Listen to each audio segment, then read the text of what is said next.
welcome everyone. Welcome to the Total Truth Show. And here on the Total Truth Show, we want to help you break free from the lies and propaganda of the mainstream media. All the disinformation and misinformation, we want to help you blast through all of that. And my name is Ken Kleinberg, coming to you all the way from the USA, San Diego, California. And I'm Aldwyn Altuney, known as the Media Queen from the Gold Coast in Australia. There is a great awakening happening in the world right now, and you're going to want to come along for the ride. A lot of lies are coming to the surface. There's a lot of awakening happening, and as this awakening is happening, people realize they've been deceived for years. They've been lied to for years around all sorts of things. A lot of people have been blind to what has been going on in the world, and now they're starting to see. They're starting to see things in a different light. Through our show, we want to raise global consciousness to quantum critical mass. And we don't want you just to accept the things that we're saying. That goes for our guests as well. We want you to do the research for yourself. Get out there and start questioning things. Start looking things up. Do the research. We want to pave the way for a new awakened world. And we want you to come along for the ride. So with that, let's get started, you guys. Let's dive into today's episode. Once again, welcome.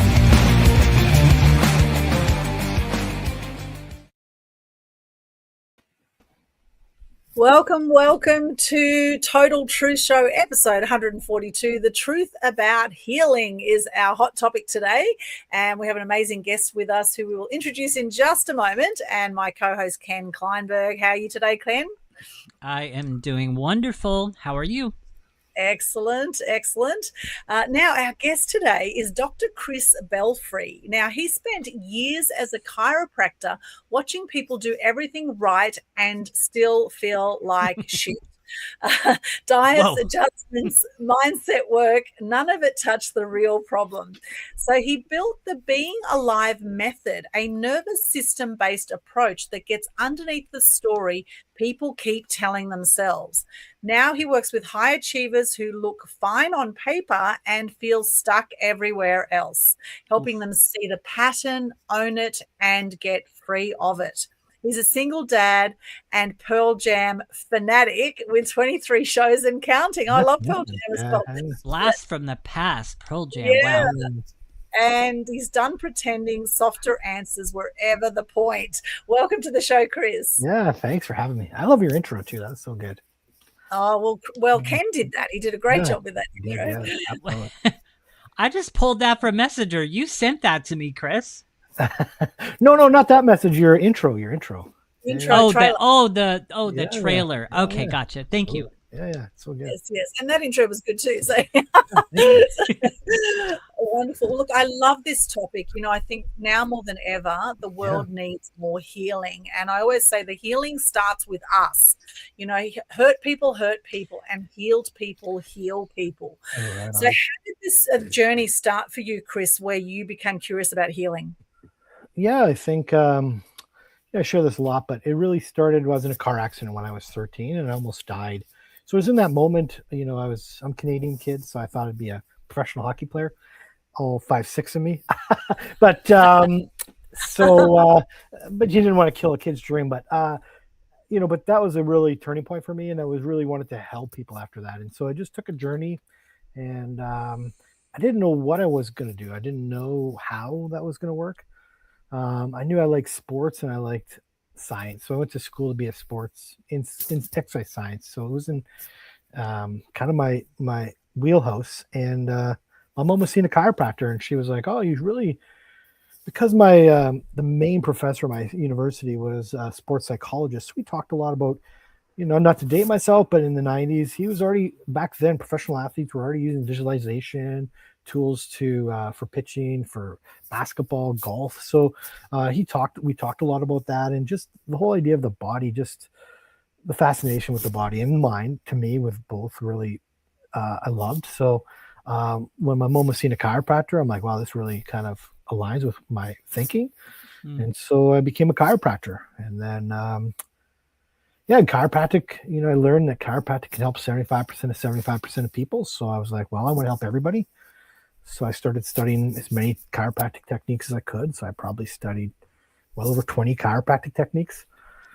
And upon graduation, I eventually actually created my own technique that wasn't chiropractic, because I really thought like my biggest thing was like my own, like I used myself as a model, I guess, or as a patient. I had an extreme allergy to cats, and so bad, like if a cat would touch me, I would get hives. Like I would know if you had a cat in your house or had a cat 10 years ago. I'd walk in, I'm like, oh, I can't stay, because I'd get stuck, like my breathing would stop, and it had like an asthmatic reaction. And so I would get an adjustment, and that would change. I would start to breathe again. Amazing, right? However, it didn't do anything with my cat allergy. So I was still allergic to cats. So it's only based on symptoms. I kept chasing the symptom for something. So for me, I was like, well, I want to get to the root of this. And so I started studying other techniques, and, eventually created my own technique. And it was more holistic. So I looked at like a bigger picture, not just structural, like your spine. I looked at, muscle imbalance or pelvic distortion was a real big thing, because an adjustment can only really affect, like, theoretically, I mean, they'll say some other things, but it's really only good for a pelvis that's gone forward and backwards. But your pelvis goes sideways and crooked, all sorts of different directions. So when I was able to fix the pelvis, and I did amazing work, and I saw, amazing results. People have been suffering back pain, have been seeing a chiropractor, 2 visits, the back pain's gone. I mean, I've had patients with cancer that didn't have cancer, and, I have amazing stories. But as I kind of gone on, there was no, like, thing was missing for me was there's no self-accountability. I was working on myself, and I wanted people to have some self-accountability. So in the process of me working on me, I created the technique really that I do now. And you can get into that. But I mean, yeah. Extraordinary. Wow. Isn't the body amazing how you can... It really is. Yeah. It from all sorts of things. Wow. Yeah. I must say, I've always been a little bit scared of chiropractic. I always, kind of all the cracking and all that sort of thing. I see one once a week. Are you kidding me? Oh, do you? Okay. Yeah. So it's just really gas escaping, right? So it's just no different than cracking your knuckles. So it's really not, yeah. But there's a lot, not to poo-poo, but there's a lot that, goes into there that's really missing as far as like, just being adjusted, because really the sound that's making is just the bones that are easily to move, but sometimes it's the bones that are stuck that really need to move. And so that's why there's a lot of reasons why you have to keep going. And that was really, a question that I had to, like, I asked, like, why, if I was better, then why do I have to keep coming back? And I understand the philosophy of like, well, you feel good, you want to stay good. But I mean, if I was getting to the root of the problem, then the problem should be gone, right? I shouldn't have to keep going back. And so, or at least I should be able to go a long period of time without having to keep going, And so seeing people for like, for years, I mean, I treated people and I still see some people, but for, I've been in practice for over 20 years, 23 years now. Wow. And so, I those are the kind of a lot of points that really, I guess, highlighted it, I guess, for me to seen a lot of clients along the way that, I can use some good examples, some that I use often. I had a guy that would come with back pain, and he was one of the guys that, he's been to other people and nothing worked. And he walked in crooked and he walked out straight. And so he was amazed. He referred like 50 people. Wow.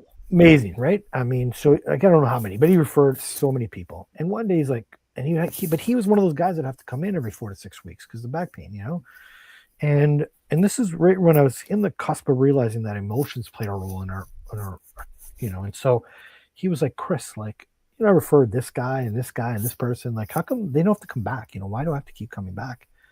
And I'm like, look, good question, right? Yeah. I said, when you retire, you won't have to come back, and because he knew to the day that when he's going to retire, like he knew, like, I'm not saying like, oh, I got 30 more days or 200 days.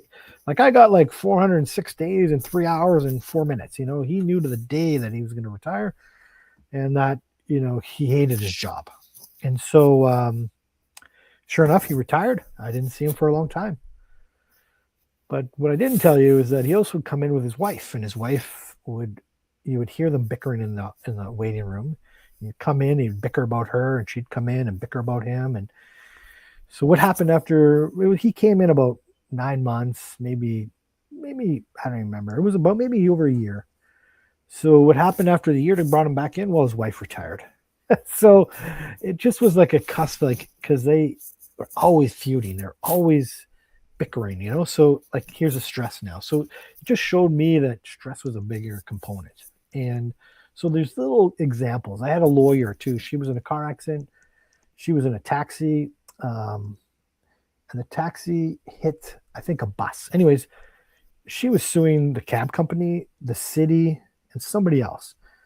And she was in terrible pain. She could barely move her neck, and she got so much better, but she couldn't like get over everything, and she's like, Kris, like when's it gonna happen? I'm like, well, when your lawsuit's over, because she couldn't be a victim to her story, right? She can't come in and say, especially as a lawyer, and saying like, hey, I have this pain, but I'm feeling better now, right? Because she was suing for a substantial amount of money.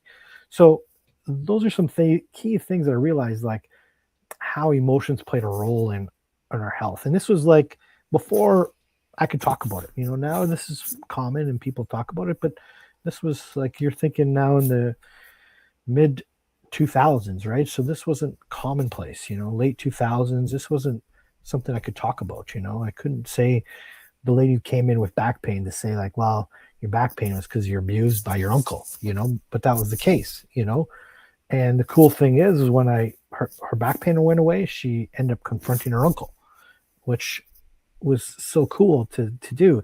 And she never got that, like this is something that I only see because we didn't really talk much about it.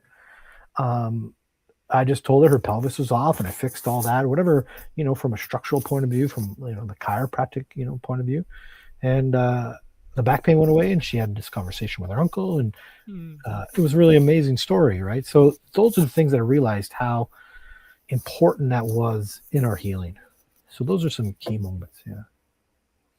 What's interesting is, I like going at least once a week. I could probably do not to go once a week. I could probably skip 2 or 3 weeks and I'm fine totally. But I feel looser when I go.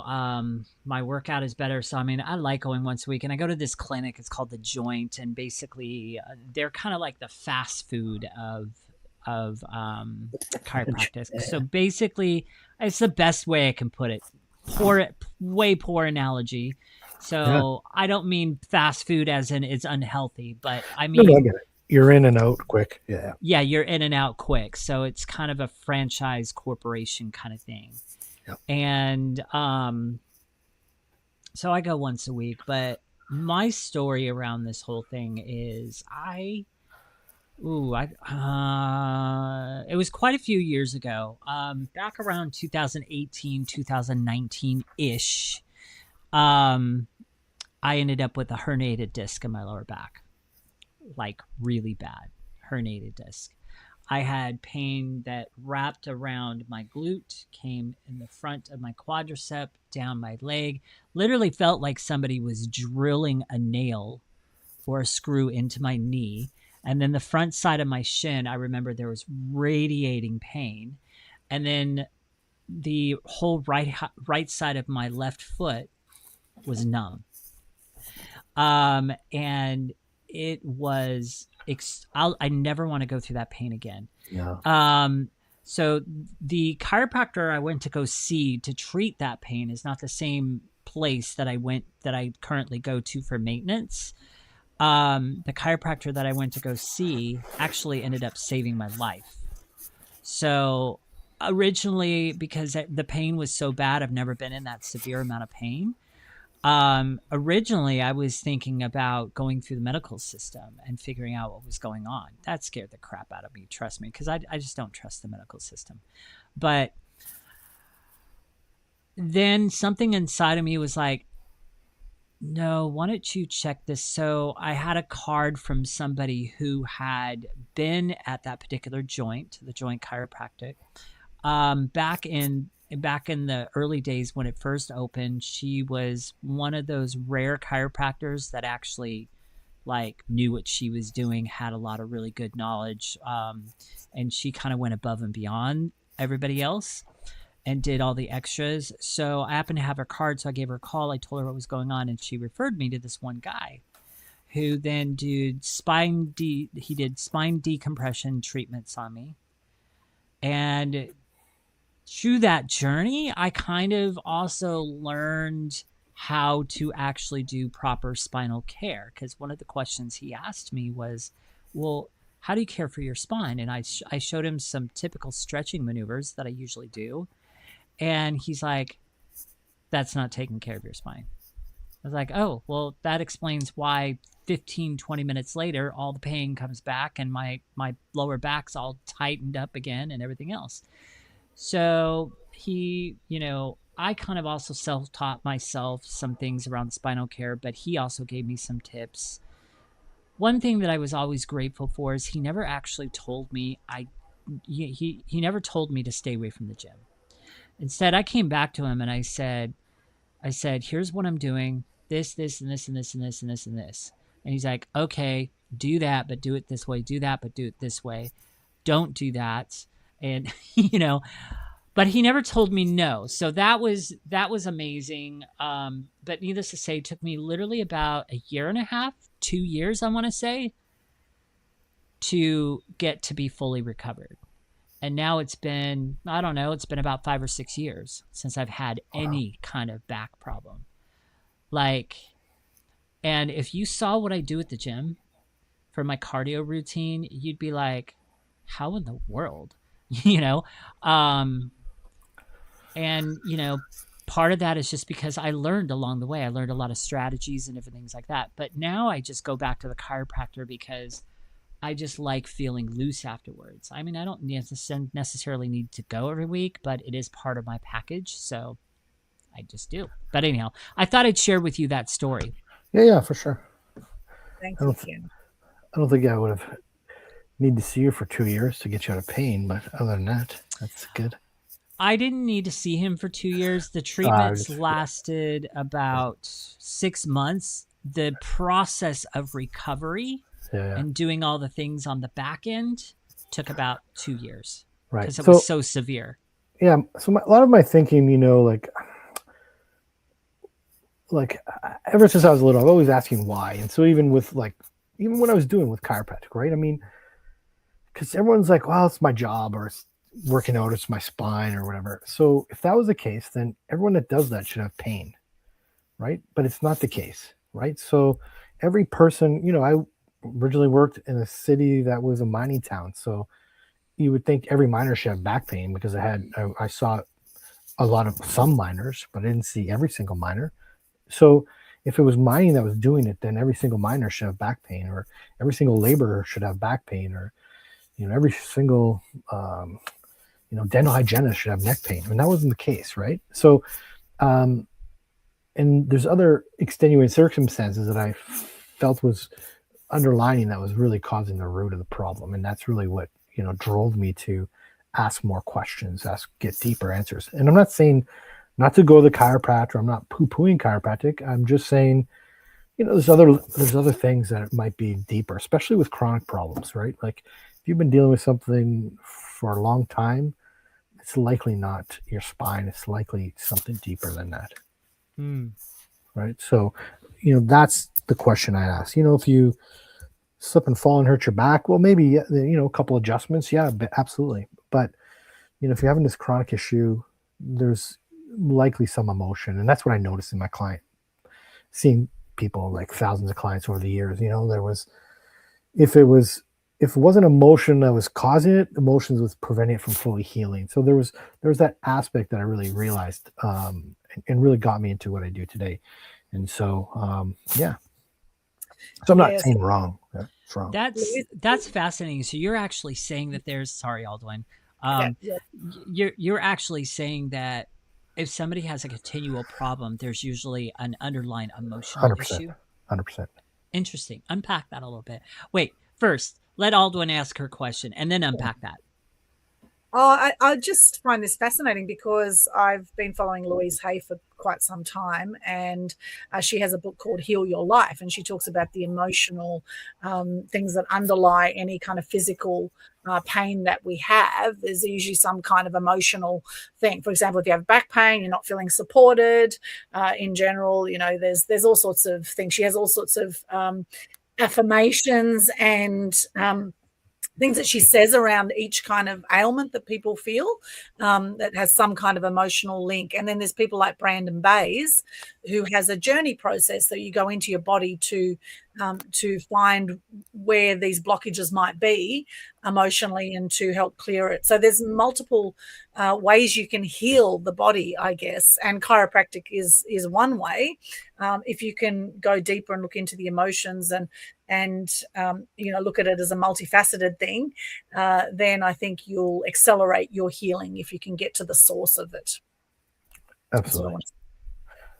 Yeah, so if that's the unpacking, is really the root is, some sort of childhood trauma based on likely some kind of safety, right? And so your body over the years is doing things, and it's a means to protect you. So it's not just always physical pain. It could be self-sabotage, procrastination.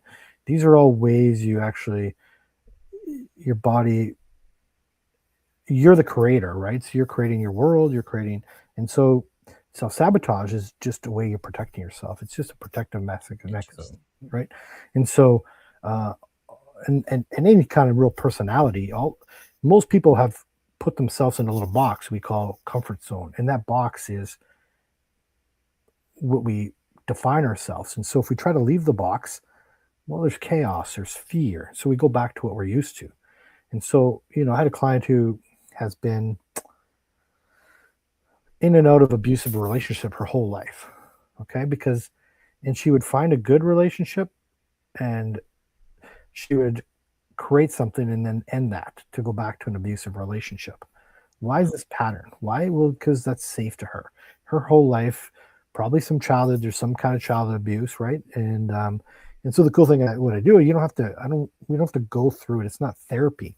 And so what you touched on, Aldwyn earlier is like, the Bay guy or whatever he said, affirmations, mindset stuff don't work either because all your stuff's stored in your body. So unless you get into your body, and that's really what separates what I do is showing people how to get into your body.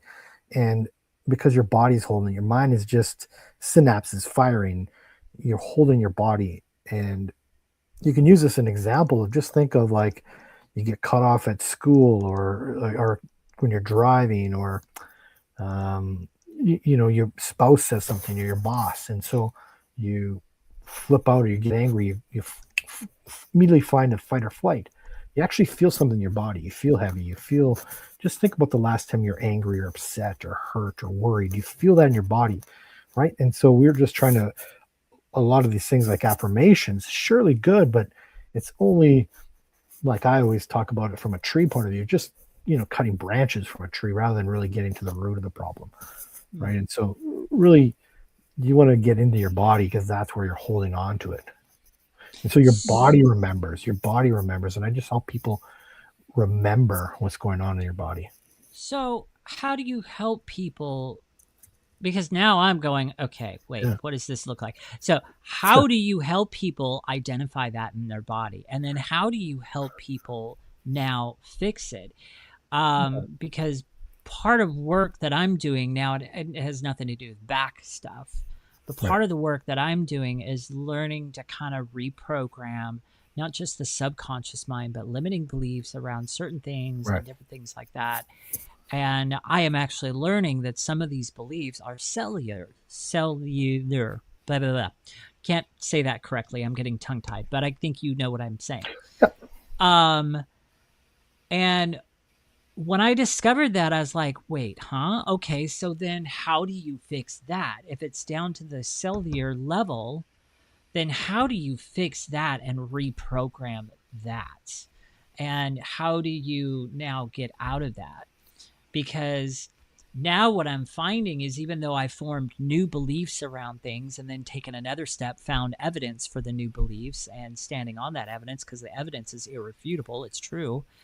And it's true from my past. It's just past memories that have been buried that support the new decision or the new belief. But I'm still kind of fighting a battle right now between the old beliefs and now the new beliefs. So there's still this battle going on. So yeah, that's my question. I know that's kind of loaded and packed, but that's my question. Well, you kind of look at like, maybe if you want to call it an inner child or whatever it is, like your little is crying for something. Say, when it comes to, I think, weight, right? So say you're talking about weight, and so that might be a way you soothe yourself through food, right? Maybe that's kind of a common thing, right? And so in order to feel safe, you eat. People might eat, or whatever the belief story is like. And so, or a belief system like, oh, if I have this extra piece of pizza, I better not, because it's going to go to my waist. I tell people, you might as well just take it and slap it on your ass, because that's exactly where it's going if you think that way, right? So, there's, the belief system, absolutely. So, and kind of getting back to a little bit how you unpack that. First of all, it's great. You have to be aware. That's really the first start of anything. And too many people, we have all these thoughts, and we never slow down to start thinking about what's going on in our heads, right? So I show people a tool just to start to be more self-aware. And just that alone is worth what I pay, because because so many people never slow down or learn how to even actually start to listen to what's going on. Or when they're triggered, they just go right into that mode of into that fight or flight, because that's what happens. So as soon as you recognize, oh, I'm triggered, pause, and then you can react differently, right? So it all starts first with awareness. So a lot of that first part of what I teach people is how to be more self-aware. What are you thinking? And then what are you feeling? And so even a belief, you're going to feel a belief in your body. It's just like, okay, where do I feel this belief? And so I show people how to do that. And that's kind of where the magic sauce kind of happens of mindfulness and body awareness and how to process and let it go. And it's mostly through NLP, some neuro-linguistic programming, and meditation, a slight variation of meditation. It's really the two that very cool. Very cool. Yeah. I just revisited a NLP certification course actually a while ago. So I've had some NLP training as well. I love things like the timeline therapy and getting out of your and visualizing the past and future.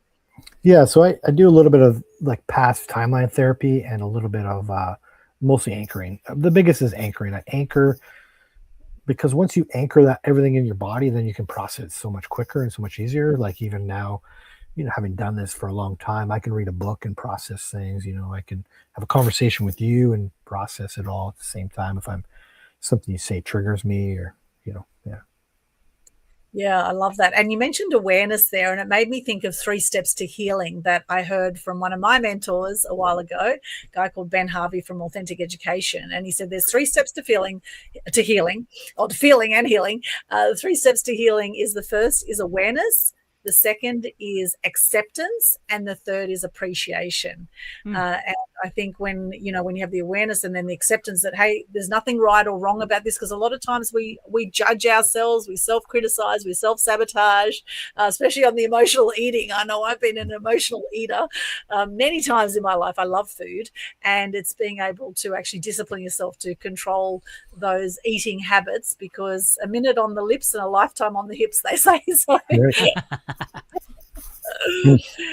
And the cool thing too is as soon as you realize I'm the creator, that gives you the power back to make the change, right? Because if you put it into somebody else's hands, then it totally leaves you powerless. So the big part is that self responsibility, I'm the creator of my life and I can make a change. Right? And so that's a big part of it too, right? Absolutely. The above the line game, right? The taking full responsibility rather than below the line behavior is blaming, shaming, never taking responsibility, which leaves you absolutely powerless to change anything in your life. And if you're constantly the victim, you'll constantly be depressed and upset with the state of the world, which right now it's easy to get upset with the state of the world. However, there's a lot we can't control. There's so much just like labeling and just like, like everyone's a narcissist and every relationship's toxic. It's just like, well, where's your self accountability? Where's your self responsibility in the relationship, in your diet, or your life, whatever it is, right? It's just like, oh, it's the government, that's why I'm poor, it's whatever, right? It's like, well, you created the state you're in, and you can create something different if that's, if you want to change it, and I get, but we got to get into realizing that like our old programming is just old programming. You have to just recognize it, right, for what it is. Yeah. Absolutely. Now, I want to welcome our live viewers. We've got Charles Caldwell here on LinkedIn from Hong Kong. Hello, Charles. Oh, great. Awesome. Great. All the way from Hong Kong. And we have Kenneth Dunner Jr., one of our favorite people. He loves to hop on our shows and comment. Great to see you, Kenneth. He says, OMG, so awful pain. He was talking about when you had the pain there, Ken. You were talking about. Yes, thank you, Kenneth. Great to see you there.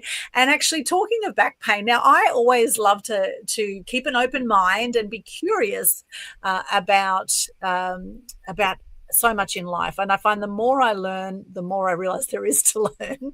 And I did a little search in the background as we're talking about Louise Hay on back pain. And what I found here is, I just want to share this with you because I think this will help a lot of people.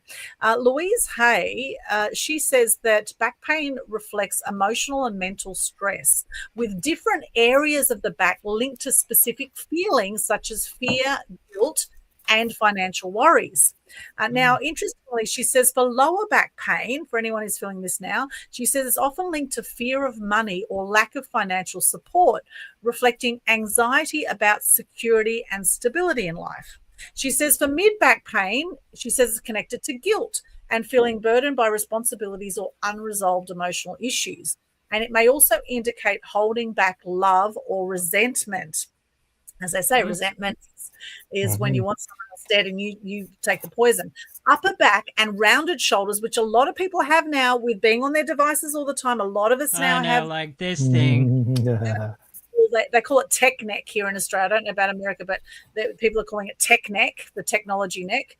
For upper back rounded shoulders, it suggests carrying the burdens of life, feeling helpless or hopeless, and struggling with emotional weight. And then back curvature. So if your whole back is curved, it says, she says it represents an inability to flow with life, fear and clinging to old ideas, indicating a lack of trust in life and personal integrity. And then she says the last one here is coccyx or tailbone pain, symbolizing self-pity and feelings of being unable to ask for help. So here are some affirmations that she has, positive affirmations that can help release emotional blocks and support physical healing. Of course, this is not the be all and end all. However, it may help you. So for those with lower back pain, say this affirmation: I am financially secure. I trust life to provide for me. For mid-back pain, I release all guilt. I am free to love and be loved. And for general back support issues, I am supported by life. I trust the process of life. And she says repeating these affirmations while reflecting on the underlying emotional causes can help align the mind and body and promote holistic healing. Isn't that fascinating? I would like to add to that to really help people. Just what I would recommend is when you're doing that is then you can even put your hands on your body and then breathe, right? And so as you say that, and then as you say a phrase, the affirmation, then just feel it in your body, because there's going to be maybe something that comes up, some resistance, some heaviness, whatever, and just breathe until it just clears, and then go on to the next statement, because you want to embody it, because that's really what's going to create the change for people. Yes, right? Again, right? So it's not that affirmations are bad, but most of them, again, are cerebral. And cerebral, that's why talk therapy takes, decades to really make a difference, because it's all in your head, and in your head isn't where the problem is. I was waiting for you to add on to that, because I'm like, as good as affirmations are like, it can't be about just affirmations, because you're going to constantly be fighting with your old beliefs. Right. Because you could say, I am, thin and beautiful. And then you look in the mirror and you're like, oh, or you get on the scale, you're like, oh, I gained 2 pounds. I'm a fat plug. Right. And then you have more evidence that backs up the old limiting belief. Right. So you couldn't change that too. I would tell people I'm being thin or I'm being abundant, because then your thoughts can't say anything other than that, because I'm being that. Well, I can be anything, right? So I'm being giving, I'm being loving, I'm being, rather than I am love, I'm being love, I'm being wealthy. Well, all of a sudden you can't self-negative talk that, right? So it was a cool way to, if you're gonna do an affirmation, just add I'm being to that, or just like feeling your body is the ideal way. Yes, I love that, because we have the three minds, don't we? We have the mind, the brain mind, we have the heart mind, and we have the gut mind, or that intelligence, right? So it's aligning those three. And, a lot of people don't trust their gut, and that has let them down over time, not trusting their intuition. What are your thoughts around that, Kris? Yeah, because it's so easy.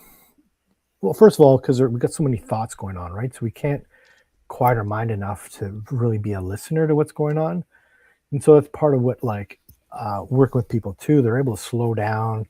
If you talk to people, I'm way more grounded than I ever have been. And so it's part of working with me. You get more, because I really, what it is comes down to nervous system regulation. That's what I love to talk about, nervous system regulation. That's really what this is. And so by relaxing your nervous system, you become more calm, grounded. And so you become less, you become trigger proof. And so, forget the question. Sorry, we're going with... It's around trusting your gut. Yeah, so the more you can be still and inside your body, you can be a better listener, really, of what's going on. And that's part of the awareness tool, because you can realize, you're not the one talking, right? You're the one actually listening to the thoughts, right? Most people think there's a voice, but you're the actual person listening to the voice, is their true essence. So you have to be able to still quiet yourself to be able to be the listener of what's going on. Right. And so I think, so if your mind says whatever, what does it say? 60,000 words a minute. If you can slow your mind down and say, I'm the actual listener. So that's the essence. So if you can actually get in your body, and that's what I teach people, you can become a better listener to your gut, or if you, whatever you want to call it, but yeah. Yes, the stats I've seen are 60,000 thoughts a day that the average human being has. 98% are the same thoughts as we had yesterday, and 8% negative for most people. Right. Isn't that interesting? How conditioned have we been for negativity through the years with the mainstream media, with our education system, and so fascinating that I did an interview on Media Queen TV yesterday with a guy called Kleinberg, and he was talking about how when we go to school, our imagination goes way down as we enter school from a young age. Isn't that thing, right? Our creative thinking, and now we have AI, so people are not thinking at all now. I mean, you get a young person to try to add up anything manually, and they'll be completely lost without a calculator, right? 100%. It's very interesting the way the world is going. Well, now I can do basic arithmetic, okay, but when you start getting into things like algebra and pre-algebra, forget it. Just leave that out there. In fact, I think in high school, so I passed pre-algebra, because pre-algebra I could actually wrap my head around. When it came to algebra, I never passed it. I actually graduated high school without ever passing algebra. But there are some times where I'm just this times this equals what? And I'm I don't want to figure it out. Where's the calculator? So, Yes, it's fascinating, isn't it? So I think, keeping your imagination and creativity is so important. And one of the things I do for my own personal healing is I get out in nature. I have 6 chickens. I have 2 cats. You wouldn't do too well at my place, Kris. I've got 2 rescue cats. Yes. We have a dog here as well. And looking at the birds and watching the sunrise and the sunset, and just, admiring nature is so powerful, and we've become so removed from that in many ways. People have been so obsessed with this doom scrolling that happens, and they're just totally often oblivious to how much they're in in a state of mind control as we are so addicted to our devices now. So what are your thoughts, Kris, about actually boosting your healing and energy by getting out in nature? Yeah, absolutely. I mean, I think that's, we all know that. I don't know what to add to that. I mean, you kind of played it or said a lot, but yeah, I think it's important. I think, I think just you can't get out in nature even wherever you live. Just the part is, I think where you're out in nature, where you might be, there's less distraction, so you're actually in nature. And you can be in nature in the city if you just take a moment and unplug and don't bring out your phone. Don't put your headphones in to, listen to your latest podcast or music. Really, like, be aware of what's going on. I remember, with my stepdaughter when she was going to high school, and I just said one time, because every day she would walk like 3 minutes or 4 or 5 minutes to the bus stop, headphones in. I just said, for one day, and she was like, oh my God, like, I saw a tree, and it was like the biggest tree on the street, and she never saw this tree, it was, so she's so oblivious that she wasn't even aware. Right. So that's like the power of just being more aware. So I think, that too alone, and being out in nature. So walk in the park and be in nature rather than just be in nature, if that were to make sense. Right. Yes, I do a little bit of both. So a lot of times when I go on a walk, my walk time is like my deeper time with God. And so a lot of times when I'm out on my walk, I've got worship music playing in my ears because that's my close time with God. And so the worship music aids to that. But as I'm walking around, I am very much aware of the colors, the trees, the surrounding environment around me. I am intentionally paying attention to those things because that's in line with what I'm listening to, because that's God's creation, right? But I do have times where during my walk, I will take my headphones out and see what I can hear, the birds, the different things like that. And especially when I go down to the beach and do my walks and spend, a day at the beach, just kind of reflecting and everything. First part of my walk, I'll usually have my headphones in for worship. And then the second part of my walk, I will have my headphones out so that I can actually be present with the ocean, hear all the things, the seagulls and stuff like that. So for me, it's a little bit of both.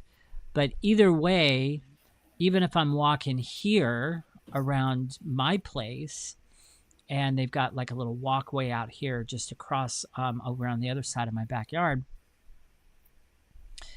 even though I've got my headphones in and I'm listening to worship music, I'm very much aware of the colors and the plants around me and the different things like that. And like I said, if I do find a section where I'm seeing a lot of birds, then I will intentionally take my headphones out because I want to hear the birds, right? So for me, it's a little bit both. Nice. And tapping into your senses, all your senses, what am I seeing? What am I feeling? What am I, even like, meditating and feeling, okay, what am I feeling under my feet right now? What am I hearing in the distance? What, all of those things, tapping into your senses. And as you were sharing about the tree there, Kris, I was visualizing a whole lot of people on their phones that walk into the trees rather than actually. There actually has been memes of people doing that. Yeah. So yes.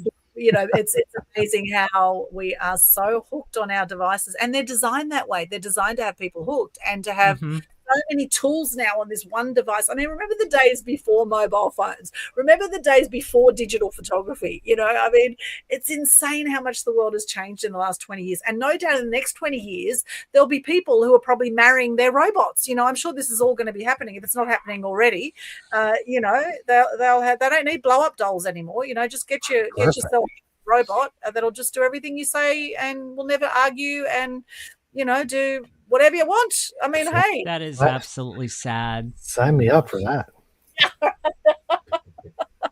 Okay, for those tuning in right now, what do you think about people having relationships with robots? What do you think about that? Okay, but it's interesting. I think it's a sad thing. Like, no. They don't talk back. There's a lot to benefit there. What are you talking about?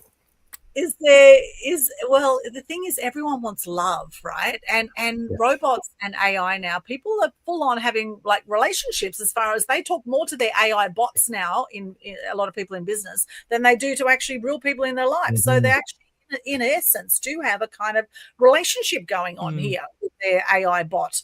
I think Elon Musk was saying there's going to be,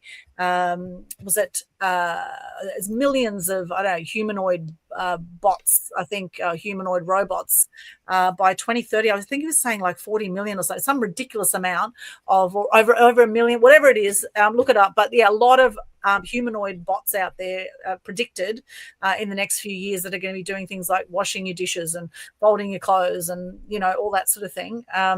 And it's insane, the technology now out there with this. And whether we like it or not, this technology is going to continue to move forward. So how do we stay in our bodies and be fully present to the magic of life away from the technology, the actual beautiful world that we're in, how connected we are to the planet?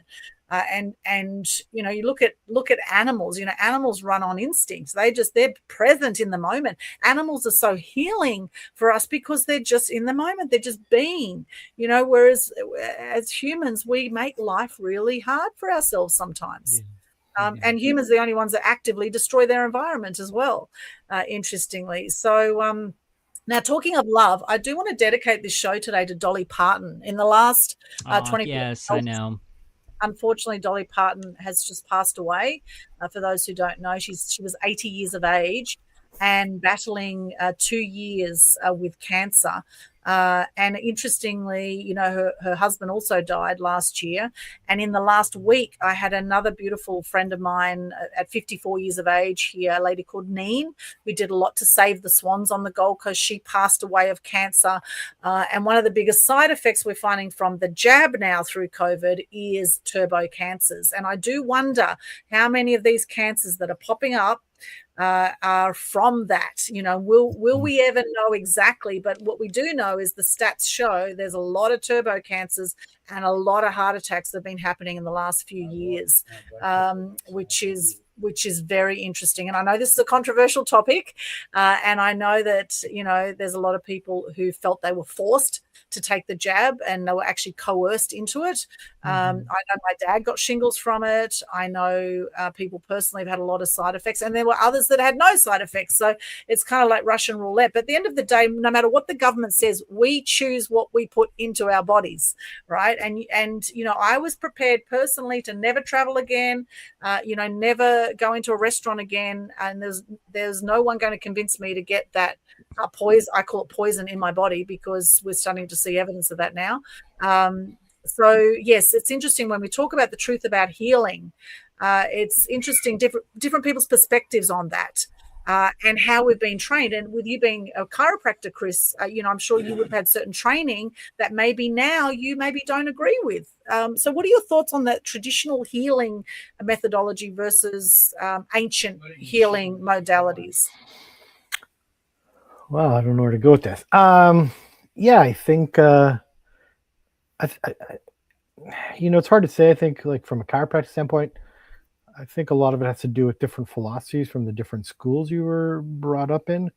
My school, and really, and if you kind of so the main philosophy where chiropractic originally came from is what the original chiropractor, the doctor who kind of invented it, he talked about this innate energy of your body able to heal in itself. And so,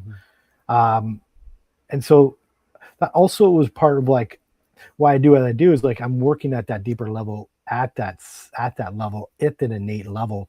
Whereas adjusting the spine never really, it was just a conduit. It's like a tube of what's going on. Right. So, they, where I went to school, obviously wasn't so controversial. They weren't really pro-vaccine. Obviously my stance, I didn't get vaccinated. Nor is my daughter. So, yeah. Clean blood. Who else is clean blood? Yeah. No, they're calling us, what is it? Pure bloods. That's what they're calling us now. Pure bloods. purebloods. Yes. But like, as I kind of continue to learn and grow, and I really, I talk about like earlier about like being 100% responsible for your life. I truly believe we create it all. So we are the creators of it all. Like you can call it a matrix or whatever. You're like, at the end of the day, life started when you're born and life ends when you die. We only believe, we were told there's a story to make, like, think of it like, and you probably heard this, like a game where this is, you're the main character in your game. And the only way to play the game is to have rules and have a story, because you couldn't just start on day one. And so that's kind of how I see it. I mean, I think we just think like the life goes on, but we know if you believe in different timelines or whatever, it's all happening at the same time. And, there's so many different levels and, and I think we're the creator. And I think, from a spiritual point, if you believe in God, I think God, you are God, God's working through you, because God can't feel, he doesn't know, or she or it, the energy couldn't experience things, right? And he, they come through you to operate, to experience hot and cold, because if it's effervescent, there's nothing but light, right? And so I'm just God's expression. And there's a lot of different great speakers that talk and use references in the Bible of how Jesus came as to show us that, rather than a disciple. But I know it could be controversial as well. And I think I think we're all God. So I'm the creator of it all. I created you guys, I created the government. So once you kind of realize, then you can, that too is very freeing, because now I can create whatever I want. I can create a government that's working for me. Because really, even during COVID, it was a big, I looked at people. So people that were really fearful during COVID. I was not a very, I had some fear, but I worked through a lot of my fear, but I wasn't fear like some people, right? And you could see, I think, like, I don't know how your household was, but even in my household as a kid, conversations about the government were always like, we don't trust the government. The government, who do you vote for? Didn't matter. Like, so, I think like as a collective, because I still think like, we're all running our same program. I think, your own expression in my video game, I guess, right? And so we created the biggest fear-mongering government because of like years of not trusting, right? And I just think now we can change that. So to me, that's where the awakening occurs, right? Where we can awaken people to realize like they have much more control and more creation than they believe they actually have, right? And you look at Dr. Hawkins' scale of consciousness, you look at fear. Fear is a very low vibration. If we're in 99.9% energy frequency vibration, when you're in fear, you're vibrating at 100 hertz. When you're in love and above, you are at 528 hertz and above. So we've got joy and gratitude at 540 hertz, peace at 600 hertz, and enlightenment at 700 hertz plus. And back to Dolly Parton. Dolly Parton wrote I Will Always Love You. She sang it first before Whitney Houston made it famous. And, songs like Jolene, and, she had some beautiful music that was actually very healing to listen to this music. And this is the thing too, to get very conscious of, what you are allowing in your environment. Are you feeling good and uplifted by what's in your environment, or are you feeling drained? Right. Because I think, I know, with Dr. Hawkins, I had some, I read his book. I had some, because someone who does, I've done like thousands of different like muscle testing. It's easy to manipulate that, for one, and B, because it's really just one thing, an example, because sometimes like for some organizations, if it's like, say you do the finger, like this is strong as yes, and some it's actually the opposite, strong as the weak as yes. So it's like, how is it even possible, right? It's a lot, to me, it's has something to do with how you're thinking. So when it comes to music, some people that listen to like maybe death metal or like really low, they say low frequency, low vibrational. But if you talk to some of the people you'll hear incredible stories of how that music saved their life, So how is that even possible? Like, because they found them at a low point, and it's still maybe vibrate them even higher than they were, right? Maybe they're there. So there's still value, right? And you may not bring up me or someone else who vibrates higher. I don't want to put pedestals on people. Like, I really shouldn't even do that to myself. But I think we're all living a journey, just Yes. different points of views. Right. Fascinating, because when I grew up in my teenage years, I was very angry. I grew up watching a lot of negative news. Yeah. My dad used to watch 2 hours of negative news every night, and I ended up very depressed. And he said anger is danger, and I suppressed my anger. However, I listened to angry music around that time, things like the Smiths and sort of punk bands I used to get into, the Cramps and the Buzzcocks, and the Hard-Ons was a band in Sydney that was pretty out there. There was some of this music was really like angry kind of music. And I felt by getting into this music, in some ways, I kind of released some of my anger by, Sure. resonating with this angry music. I mean, nowadays I play really peaceful, relaxing music, although I do love the deep blues kind of music and jazz and soul. Oh, the blues are like healing. That's soul music. Yeah. Yeah. I love that kind of music. Now, and things like Jamiroquai and Boney M, the old disco hits, always that always lifts the mood, or a bit of reggae, a bit of Bob Marley. So I love that kind of music now. But you're right, everyone's on a different journey, and whatever works for you, I guess it's a matter of just noticing, do you feel better by listening to the music you're listening to, right, or do you feel worse? And that's just to say, sorry to cut you off, but you talked about like perfect example of where we just lose our power. You're like, oh, my dad listened to the news.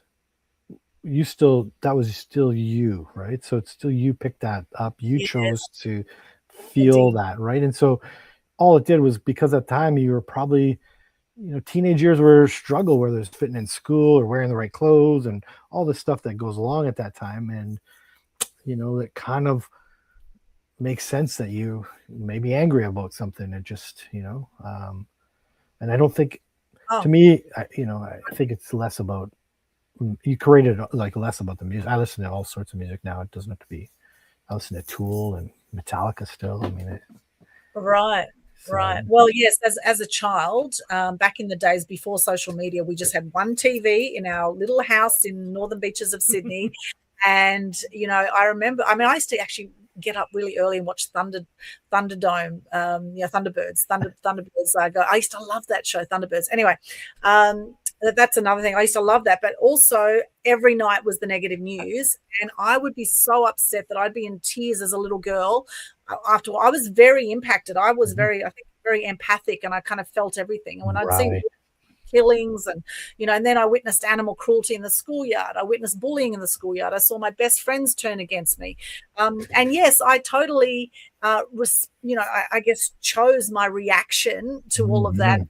Cope very well, let me tell you. I did not cope very well, and I was very self-destructive through my teenage years. And thankfully, I came out of that funk I was in for many years there, and now I absolutely love my life. And I've done a lot of personal development work to get to this point, and I continue to invest in my personal development because I certainly don't know it all. I haven't got all of it together, but I'm doing my best every single day, and I think that's the best we can do. Absolutely.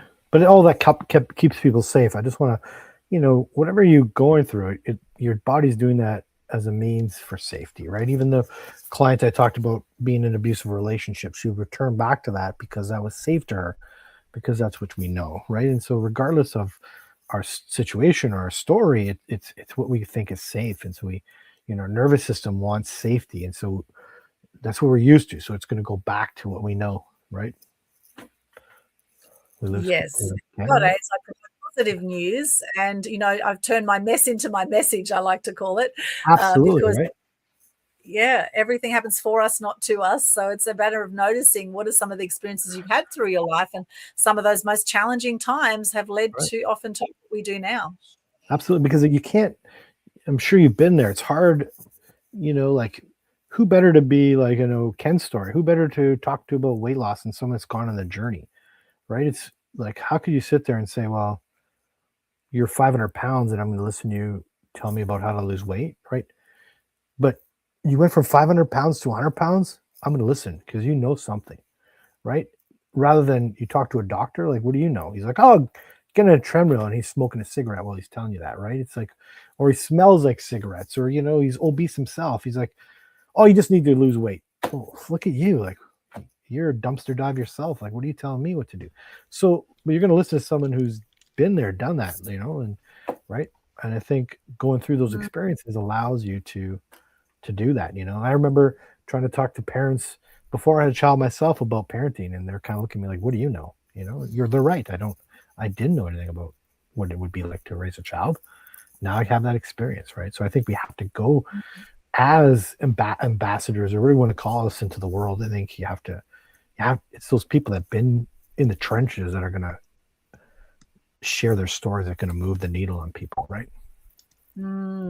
Yes, absolutely. The truth about healing. So what are you finding the biggest issues are right now with people's healing, Kris? What am I finding the biggest? Yes. Yeah, I think too many people, I mean, I think there's no self-accountability. I think that's a big one, right? They want the quick fix. But even if they take a pill, they just don't take one. It's something you have to do for the rest of their life, right? And so, and you know, self-responsibility. Those are the kind of the keys. Like, people want something easy, quick, and often just mainstream, rather than just like looking at what's different. You know, like ask questions. Yeah. Right. I think that would be ideal. People have to ask questions. Like, you know, I was a person that always asked questions, so maybe I'm not the one to ask, but you know, I think as a whole, we have to ask questions. You know, don't question what I'm saying. You don't have to believe anything I'm saying. You know, I'm here. I think it's the same. I think we have to ask. Yeah. Yes. Ask questions. Yeah. Yes. And your being alive method. Now, what does that encompass? Yeah, it's basically a 3-step process, and it kind of went over. A lot of it is really just like you have to be aware. So it's really where the key starts, right? And then you have to embody it and kind of really feel in your body, and then you got to let it go and free it. So it's, you know, that's kind of the 3-step in a, you know. What is the letting go and free it look like? Because here's the thing. Yeah. I know, and I kind of shared a little bit about this earlier. I know with some of my mindset shifts, particularly around like money mindset. All right. So some of my mindset shifts that, you know, I've been working on making and working my way through. I think my struggle at this point is, even though I've got the new belief, I've got the new decision, I've got the evidence is irrefutable, you know, I have no choice but to say yes to the evidence that is 100% true. I still have anxiousness that comes up. Right, I still have fear that comes up. Why? Yeah, the story hasn't changed, right? You're trying to like cover it with mud, you know, you're really not getting to the root of the problem. You're just trying to water the tree rather than get to the root of it. So, so for instance, really biggest thing, one of the points for myself, like I used to have anxiety when I talk about anxiety. So I didn't know what it was called. Going back to playing hockey, I used to play hockey, but when I would play just for fun with a bunch of guys, friends, I was a decent hockey player. But if I would play in a league where there's a referee, they're counting score, it was just like I was two different players. And so I had thought like, well, I got to have these superstitions, and I create all these superstitions thinking like, but it didn't matter. I would still like fall in the blue line and, you know, miss a wide open net. And just like, it was just like, who are these two different people? Right. And one day I just was noticing, I was going to my game, and one of my games, and I was just feeling these feelings in my body. Like, you know, now I know it's anxiety. And I would pee like 2-3 times before a game. And so I just did what I teach people. I started to feel it and breathe, and just that anxiety went away. It took me about a couple of sessions of doing this, and, you know, I ended up tying the team in points. It was kind of more like I ended up being more my player, you know?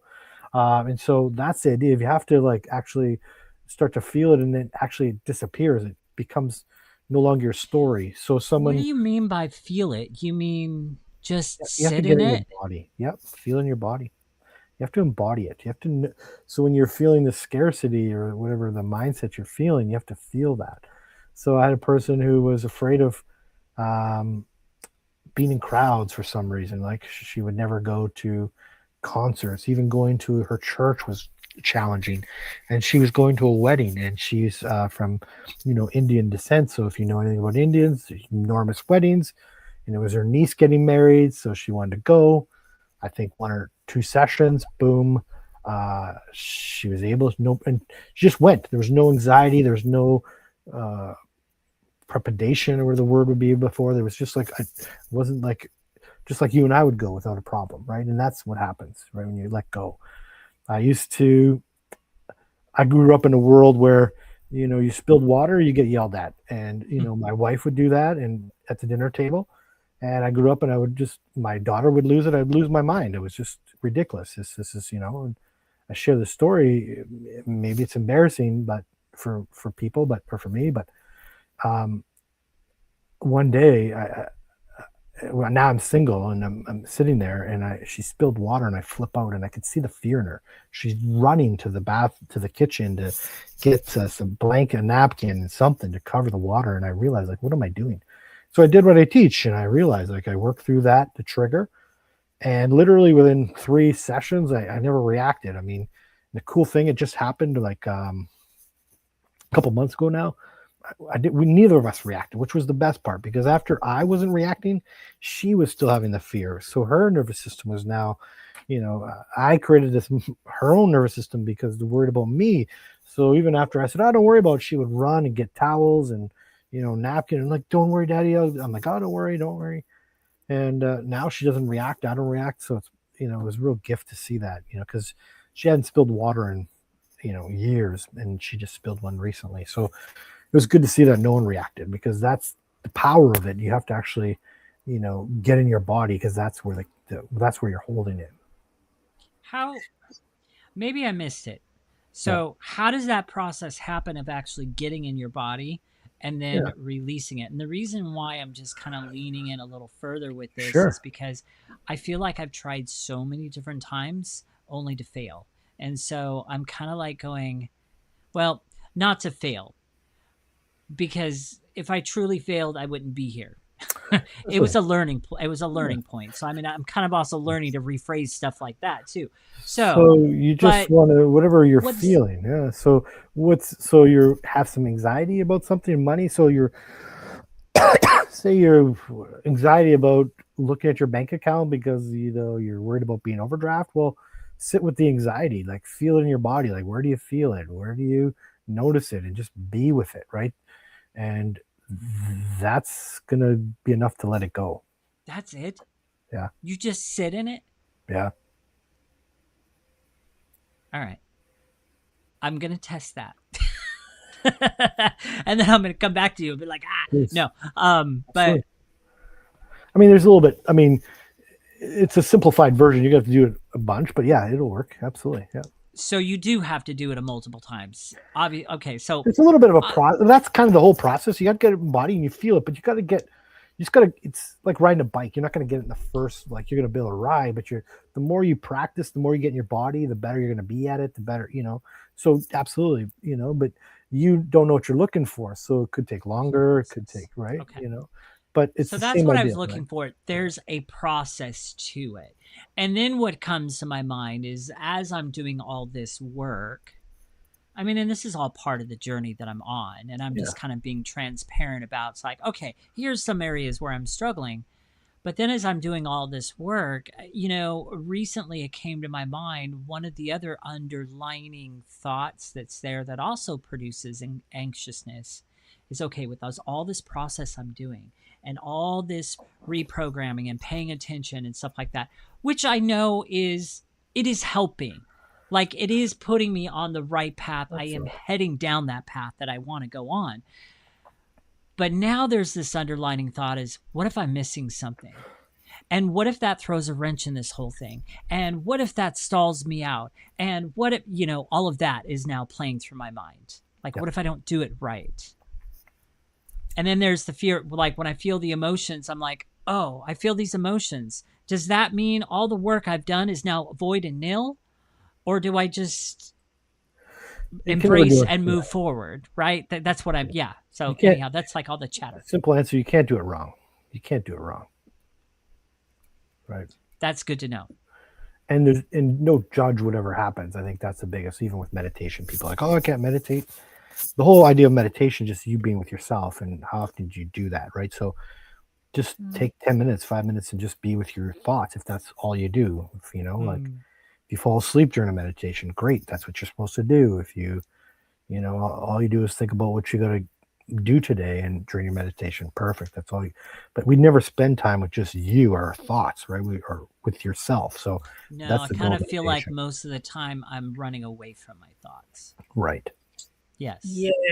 Instead of embracing it as perfect. Everything's in divine order, I keep telling myself. Right. And a great way I get into my body is I just pause and I breathe.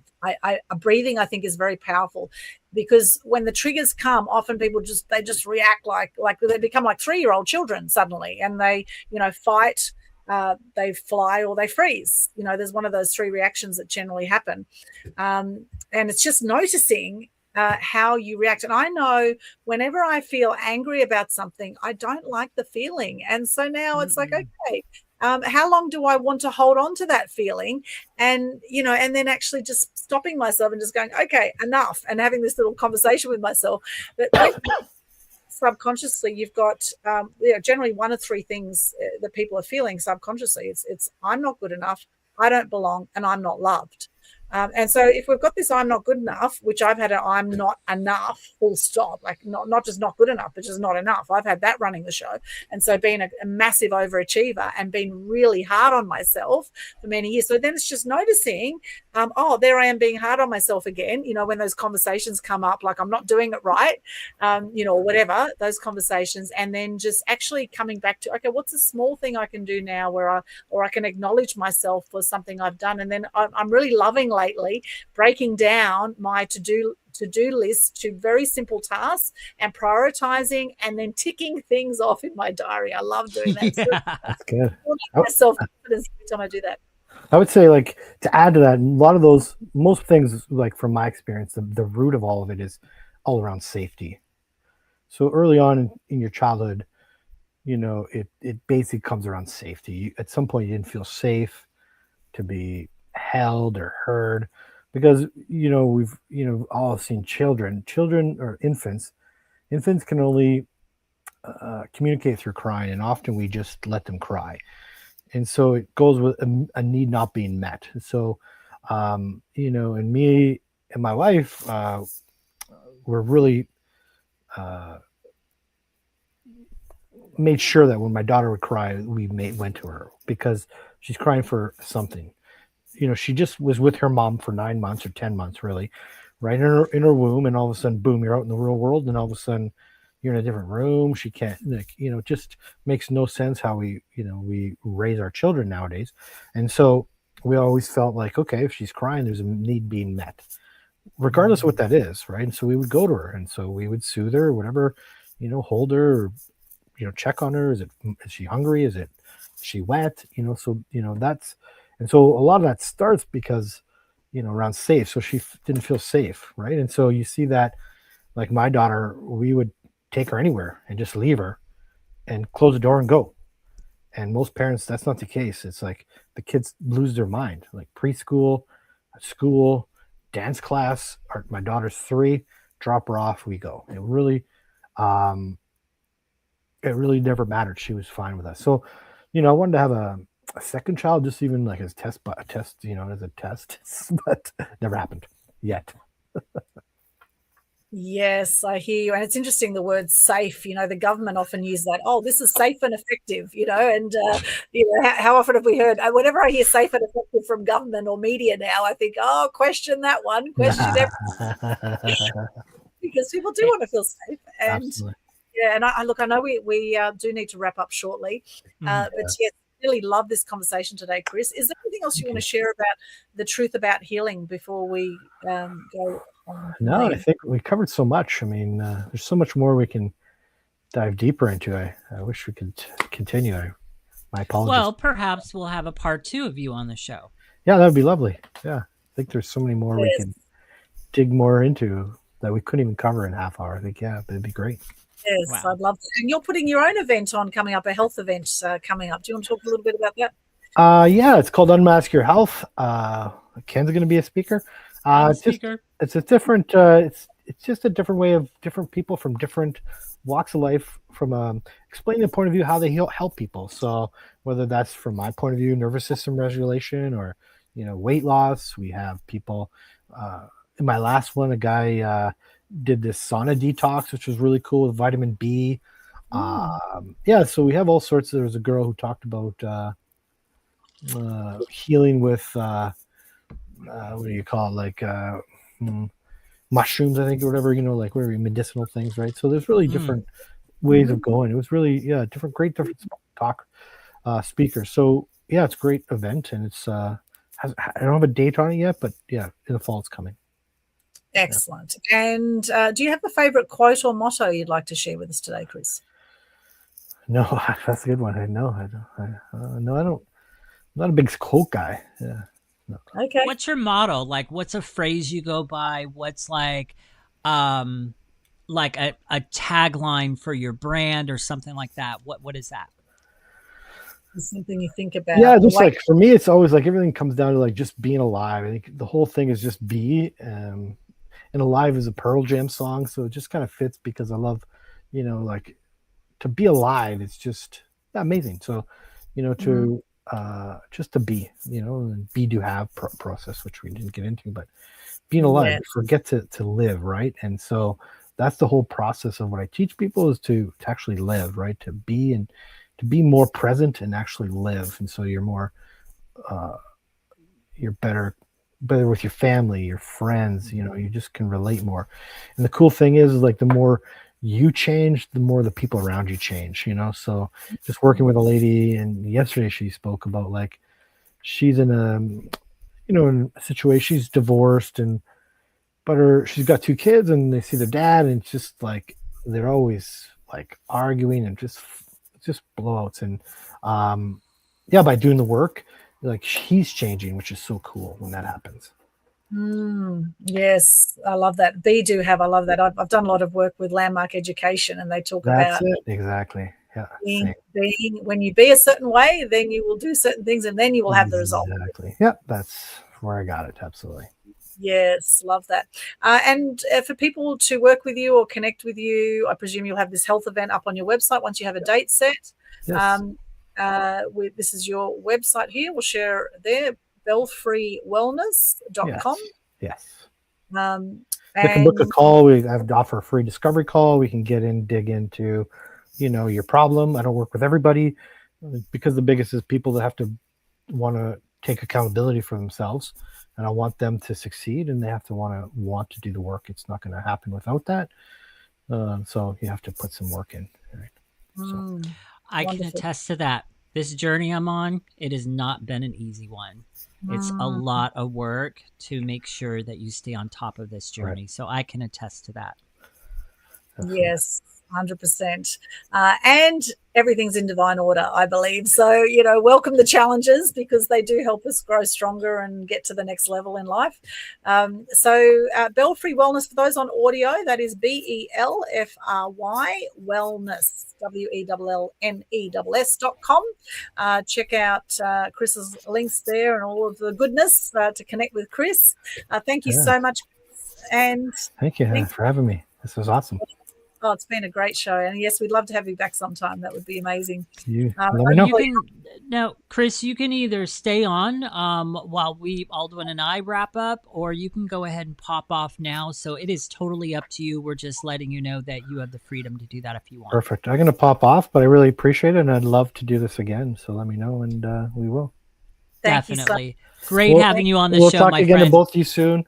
Take care. Bye God for bless. now. Bye. Yeah. Thank you. Thank you, Kris. Thank you so much, everyone.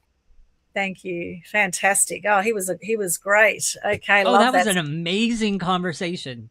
It's so interesting. So there we go again, belfrywellness.com to connect with our amazing special guest, Kris Belfry, who was coming from over your way somewhere, Ken, but it's in later. the United States. Yeah. It's on the other side of the United States. And it's about 11 p.m. for him right now. It's just gone 1 p.m. here on the Gold Coast, Wednesday, 26th of August, 2026. We are here today, and this show will stay online for a long time. So looking back, this is the day in time. Now, Ken, what is your quote for today? The quote I have is this one, and it's from Rumi, I think is R-U-M-I. Rumi? I don't know. Anyhow, the wound is the place where the light enters you. And the explanation behind that is the wound isn't necessarily proof that you're broken. It can become the very place where transformation begins. Oh, I love that. Very cool. Awesome. And how can people connect with you, Ken? Well, for those of you who, I mean, pretty much everybody who watched this show knows I've lost weight. But for those of you who maybe are tuning in for the very first time, I have lost 62.5 pounds, and I've kept it off for 7+ years now without a diet and having that be sustainable. The common question that I get is not how did you lose the weight? It's how have you been able to sustainably keep it off? That's always the question that I get. So right now I'm giving away my 3 secrets to not only help you feel energized, to lose weight and get healthy without starving or dieting. Right now, in just 3 one-on-one sessions with me, live one-on-one sessions at that, I am giving away, I'm exposing the 3 biggest lies that are keeping people sick, stuck, and overweight, because that's how that industry is making money. And I'm showing people how they can finally feel their body God's way and finally break free and keep the weight off for life sustainably without a diet. And so how you can connect with me and join that, it's a mini educational boot camp. So it's not a workout plan. It's not an eating plan. It is an educational foundation. How you can join that is you can go to www.masteryweightloss.com/connect. That's my connect page. On that page, you'll find 4 buttons. The very first one is to join the boot camp. The second one is to book a free strategy call with me. Maybe you're not sure you want to start at the boot camp. All right. Book a free strategy call with me. Let's get on Zoom. Let's unpack that. Let's figure things out there. The last 2 buttons is a button to subscribe to my YouTube channel and to connect with me on Facebook. So that is www.masteryweightloss.com/connect. Awesome. Thank you so much, Ken. And for those who want to connect with me, you can go to Linktree/Aldwyn. That's linktr.ee/Aldwyn. At the top there, you will find 5 top tips to gain TV exposure. There's a free download there you can grab off the website. We also have a link to the Global Good News Challenge, which is free every single month, where we share gratitude and good news and help with people's mental health by helping to lift the energy on the planet and decrease depression and suicide rates. And also in there, we've announced our 20th Animal Action event this year. We're doing a retreat to Dili, to East Timor, Timor-Leste, and we're going to be swimming with the whales, the dolphins, sea giants, going on small boats out to Dili, out from Timor-Leste in Indonesia, with Lynn Sutherland. Dame Rita Rose is coming, and there's opportunity for a few small people to come and join us on that. A small group of people, not small people, a small group of people to come and join us. It is a small small people, just small people. Yes, for little people, only for the little ones, because left out often, So we do have that coming up, the Animal Action Retreat with the Ocean Giants. It's going to be amazing. Teaming up with Travel Wild TV, Lynn Sutherland there, Dame Rita Rose, who is my partner in the Fear to Freedom book as well. We have an opportunity for people to come in and share their story of how they've overcome some kind of challenge in our next Fear to Freedom book, and have your photo on the cover. So reach out to me if you'd like to know more about that. Just send me a message on LinkedIn or my main Facebook account, which you'll find also linked in that link tree there. for more details on that. And I'm happy to announce we have become international bestseller in a new book that I have a chapter in with Action Takers Publishing in America. And that's called Unstoppable Women in Business. Just hit bestseller in Canada, the US, and Australia. We just had our book launch at 1 a.m. this morning, my time, Wednesday, the 26th of August. And that was 8 a.m. for those in PT time where you are, Ken. So 8 a.m. for you, 1 a.m. for us. And I am speaking at 1:30 a.m. tomorrow morning on the Unstoppable Women in Business Summit. I'm talking about transforming fear to freedom at 1:30 a.m. About Australian time, guys. This isn't Pacific or Eastern time. This is Australian time. It'll be 8:30 a.m. Pacific time.